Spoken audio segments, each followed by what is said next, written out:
Hello bachcho, let's read the question. The question says a metallic rod of length L is rotated at a constant angular speed omega normal to magnetic field B.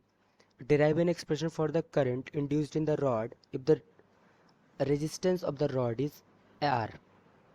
So the key concept to solve this problem is key concept to solve this problem is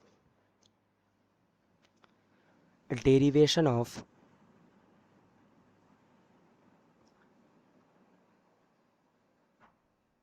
an expression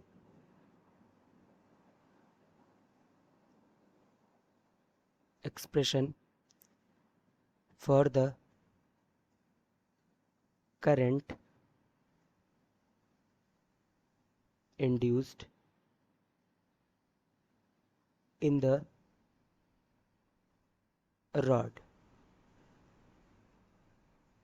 if the resistance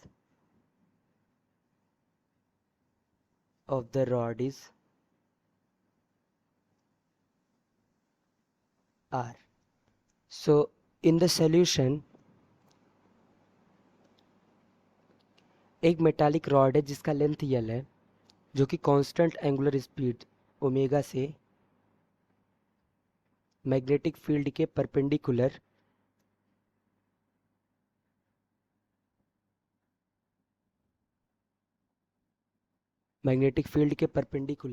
rotate कर रहा है normal to a magnetic field. So let's assume magnetic field अंदर है. अंदर means into the plane of the paper.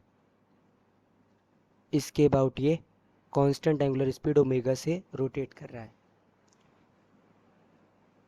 तो हमें इसके पहले करंट निकालने के लिए हमें क्या चाहिए? करंट निकालने के लिए हमें चाहिए वोल्टेज.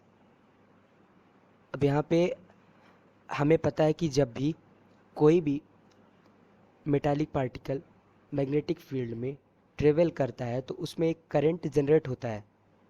सो अगर हम यहाँ पे देखें तो यहाँ का इस रॉड के ऊपर हर एक पार्टिकल अलग अलग डिस्टेंस पे है जिसकी अलग अलग वेलोसिटीज़ है.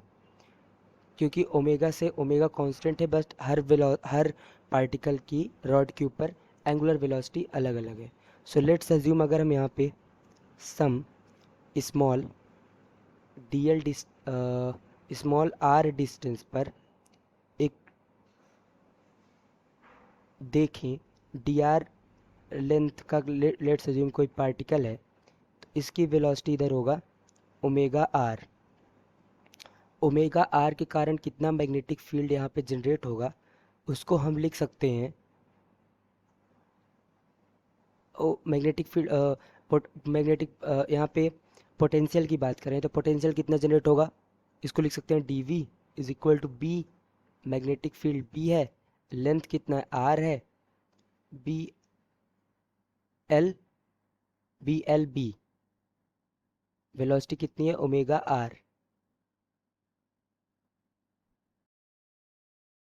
सो इतने छोटे से पार्टिकल के कारण जिसकी लेंथ डी आर है उसके कारण कितना पोटेंशियल जनरेट होगा उसको हम लिख सकते हैं डी वी. जिस जो होगा D V is equal to B L. L क्या है यहाँ पे D R. V potential due to magnetic field कितना होता है बी एल वी होता है तो बी लिखा. लेंथ डी आर है, वेलोसिटी ओमेगा आर. अगर हम इसको पूरा आर से लेके जीरो से लेके एल तक इंटीग्रेट कर दें तो टोटल पोटेंशियल आ जाएगा B omega R D R from zero to L. तो बी इज इक्वल टू हो जाएगा B omega L square divided by 2. ये है नेट पोटेंशियल. अब हमें करंट बताना है. Expression for the current induced. अगर टोटल रेजिस्टेंस आर है देन करंट कितना इंड्यूस होगा I is equal to B upon R. That means B omega L square divided by 2 R. So the final answer for this problem is b omega L square divided by 2r. Hope you understood it well. Best of luck.